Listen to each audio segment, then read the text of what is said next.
Some of the most important things in life are the ones we can actually see: trust, safety, and peace. We rarely think about them until they're suddenly gone, which is exactly why they need to be protected. So, what is Korea doing right now to guard these invisible values? Let's find out right here on What's Popping Korea. The global security landscape is shifting faster than ever. Since the war in Ukraine, European nations have found themselves in desperate need of more weapons and much faster supply chains. This has triggered a massive boom in arms imports across NATO, and right at the center of this momentum is Korea. According to the Stockholm International Peace Research Institute, arms imports across European NATO countries nearly 150% between 2021 and 2025 compared to the previous 5 years. While the US was the top supplier, Korea was right behind them, holding an 8.6% share of European NATO's arms imports. Korea actually outpaced both Israel and France. And Poland is a key partner here. After a massive $13.7 billion deal in 2022, Poland is doubling down by adding more K2 tanks and K9 howitzers to the mix. So why is Europe choosing Korea?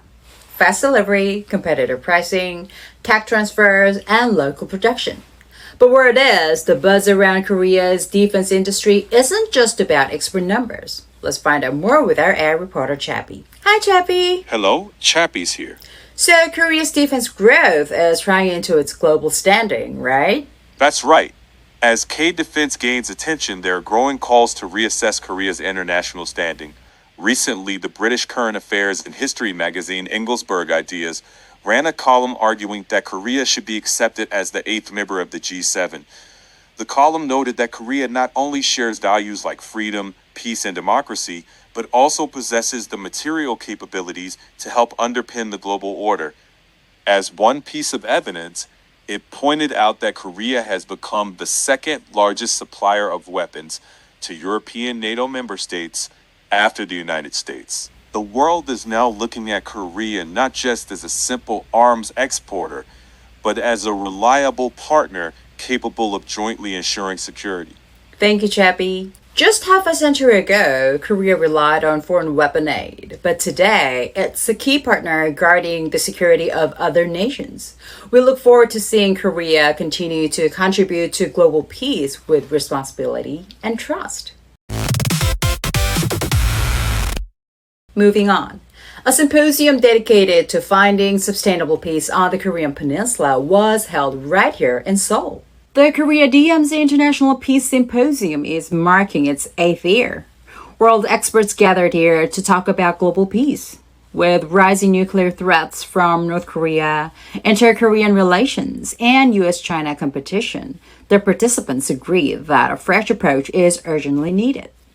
At this time, the symposium brought some practical proposals to the table. Experts suggested that while maintaining North Korea's complete denuclearization as a long-term goal, it is necessary to consider a realistic approach to open the door for dialogue by first freezing its nuclear activities.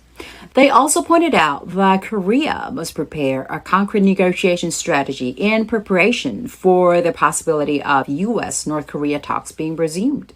As we all know, peace isn't built overnight. It's something we approach step by step by sharing diverse perspectives and continuing the dialogue to find realistic, workable solutions. We hope these discussions for the future of the Korean Peninsula will ultimately lead to deeper trust and lasting peace.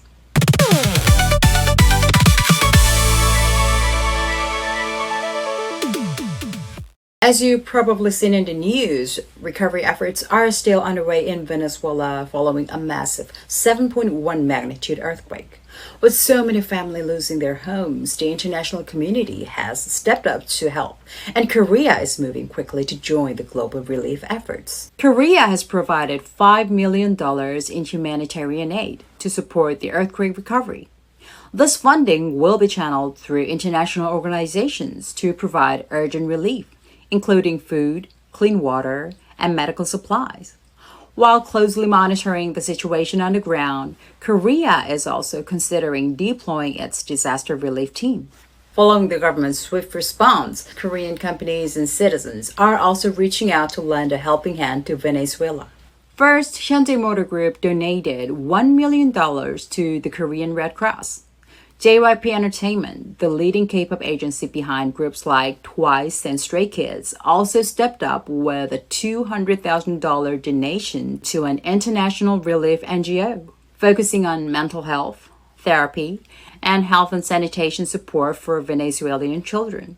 At the same time, Korean citizens are also patroned through the Red Cross and UNICEF Korea.